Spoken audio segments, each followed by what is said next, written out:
Hello guys, welcome sa ating bagong video tutorial. Ang tututuro natin sa inyo ngayon ay yung plucking version at original version ng kantang Tenerife Sea ni Ed Sheeran. Okay? So ito guys yung plucking niya. So parang mahirap siya pakinggan pero isa-isahin natin guys. Promise ko sa inyo, madali nyo itong mauunawaan. Okay? So yan. So sa kanta na to guys ay merong sikretong tunog na kailangan nyo i-adjust muna. So yung third string, ito hindi siya yung standard tuning ha, pero yung ibang string standard tuning lang yan. Yung third string lang ang babaguhin nyo sa kanta na ito, okay? So para makuha nyo yung original na katunog ng kay Ed Sheeran, ay ilagay nyo muna ito sa third fret, yung inyong kapo. Tapos itong third string, i-tuning nyo siya sa inyong guitar tuner up. Guitar tuner up. Tapos ito lang yung nakatono. Pag naka-green na siya sa inyong guitar tuner up, pag naka-green na siya, tapos nakalagay ito sa third string, okay siya. Yung the rest, standard tuning lang yan. Hindi siya nakatono kapag naka-third string, third fret itong kapo. Yung third string, kailangan yan yung naka-tono. Nakalagay ito sa third fret. Pag nakuha nyo na yun guys, ay ilagay nyo na to sa fourth fret para matugtog nyo na yung kanta. Okay? So, G string yan, yung third string. G string ang tawag dyan pag tinono, pero magagawin nyo siyang E tune, no? E string tune, no? Magiging ano siya. Okay. So, parinig na natin sa inyo guys. Kapag na-adjust nyo na, ay pwede nyo na siyang matugtog, no? So, parinig ko muna sa inyo guys yung kanyang intro at verse para may idea kayo kung tuturo natin, ha? So, doon yung banda sa may. Ganito yan.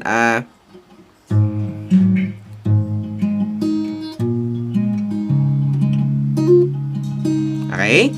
So, doon yung banda, no? So, paano yon? So, yung mga chords muna natin, guys, para sa intro at verse ay E minor. Yan, E minor. Tapos, F sharp minor. So, kahit di yan naka-bar chords, guys, ito lang ipitin nyo. 6th string at saka ito naman ay 4th string. Ganyan. Tapos, sa A naman, isang string lang ipitin nyo sa 4th string. Okay? Sa 4th string. So, 3 times yung gagawin yun, guys. Pag nagawa nyo na 3 times, ay pupunta kayong C sharp minor. Ang C sharp minor, ganito lang itsura. 5th string ito, tapos 4th string naman ito. Tapos, yung B naman, iurong nyo lang ito ng dalawa. Ganyan, dalawa lang. Pero walang bar chords yan, guys, ha. Ito lang. Tapos, A. Yan. Isa lang string. Pero nilagyan ko ng asterisk kasi iba yung pag-plucking dyan, banda. Okay? So, yan. So, ang numbering natin guys lagi sa pag-plucking ay yung number na string. So, 6, 5, 4, 3, 2, 1. Okay? So, ang gagawin nyo lang guys sa lahat ng E ay ganito lang. E minor. So, 6, 4, 3, 4, 2. So, laging ganyan guys yung pag-plucking ha. Yung bass muna. Tapos, 4, 3, 4, 2. Okay? So, 6, 4, 3, 4, 2. Tapos sa F sharp minor naman ay ganun din, 6, 4, 3, 4, 2. Okay. So kapag all in all, binuo natin siya ay ganito.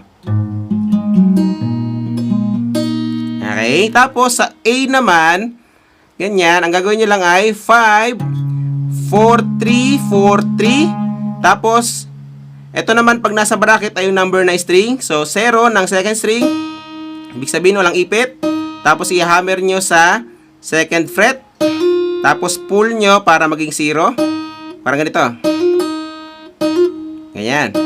Ganyan yung tunog nya. 0. Tapos i-hammer nyo sa 2. And then open ulit para tumunog. Na? Ganyan siya. No?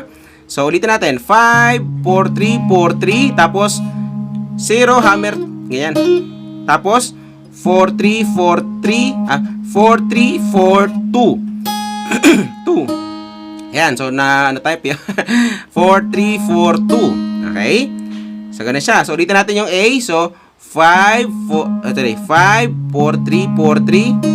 Tapos, 4, 3, 4, and then 2. Okay?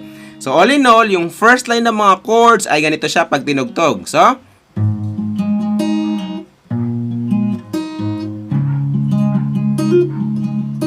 okay? So, ganun siya. So, 3 times yung gagawin yan yung first line ng mga chords.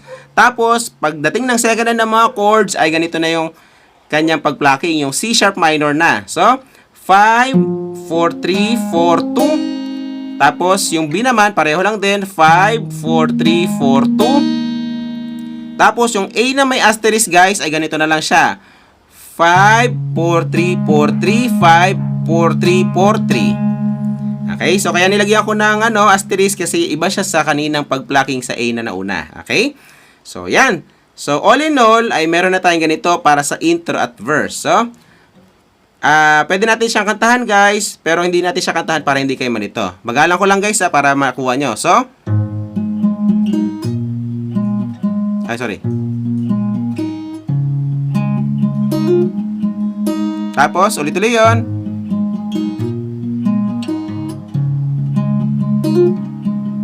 Pangalawa na, tas pangatlo na.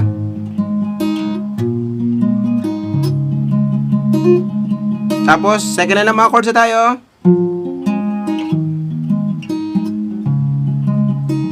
Sorry.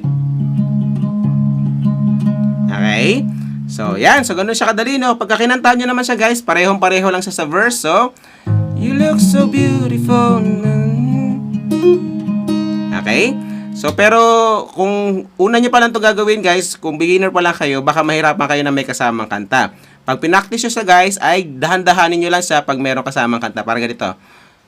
You look so wonderful in your dream. Okay? So, ganun siya. Tapos, unti-unti nyo na lang siyang pabilisin para mas makuha nyo siya. No? So, ganun technique. Bagalan nyo lang muna para mas makuha nyo siya. Okay? So, ganun lang kadali guys yung mga intro at verse. So, after nun ay pupunta na tayong pre-chorus. So, doon naman sa may see. So, di manda, no? So, mga chords na lang natin guys sa pre-chorus ay A. Ganun lang. Isang pindot lang din dito.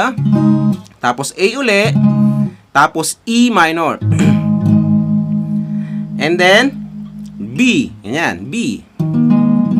So, 3 times yung gagawin yan, guys. Tapos, ulitin nyo lang uli yung B. Okay? So, pagdating, guys, ng pre-chorus at saka ng chorus, ay ganito na yung kanyang pag-plucking. At saka sa bridge mamaya.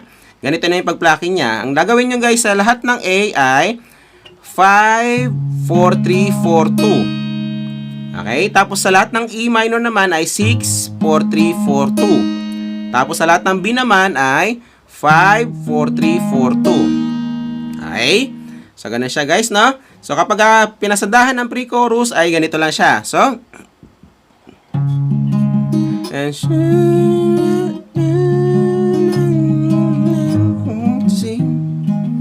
okay? So, hindi natin siya kantahan pala guys, no? Kasi para hindi tayo makapiright. So, ganun lang din. Kumplituhin nyo lang siya para matapos nyo yung pre-chorus. And then, after nun, ay pupunta na tayong chorus. So, doon ay madasamay. So in love. So in love. So, doon ay manda, no? So, paano yon? So, yung mga chords na natin, guys, para sa chorus ay E minor, tapos F sharp minor, tapos A, tapos A. So, 4 times yung gagawin yan, guys. Pag gagawin nyo ng 4 times ay tapos na yung kanyang chorus. Okay? So, pasadaan natin, guys, saglit yung kanyang chorus. Isang beses lang natin gagawin para hindi tayo makapiright. Okay? So, ulitin natin. So, ganun, same lang din yung kanyang pag-plucking. So, wala tayong problema. So in love. So in love. So, ganun na. Pare-pareho lang siya. 4 times yun lang siyang gagawin. Okay? So, after nun ay pupunta ulit kayong verse. Same pa rin yung mga chords niya. Pre-chorus, same pa rin yung mga chords niya. Tapos chorus, same pa rin. And then meron siyang bridge. Okay? So, yung bridge, guys, ang mga chords nandun ay C sharp minor, tapos A, tapos E minor, tapos B. Okay? Tapos, pupunta kayong C sharp minor, tapos A, tapos B, tapos B. Okay? So, yan. After nun ay babalik na naman kayong pre-chorus. Same pa rin yung mga chords niya. Tapos chorus. And then, tapos na yung kanta. Okay? So, yan. So, pagsama-samahan nyo lang guys yung lahat ng tinuro natin at matutugtog nyo na itong buong kanta. Okay? So, yan. So, sabi ko sa inyo guys, madali nyo makuha yan. Oh. So, bagalan nyo lang muna hanggang sa makuha nyo siya unti-unti hanggang sa mabilisan nyo na yung kanyang pagtugtog. Okay? So, enjoy sa bago nyo matutugtog guys. Kita tayo sa next video natin. Bye!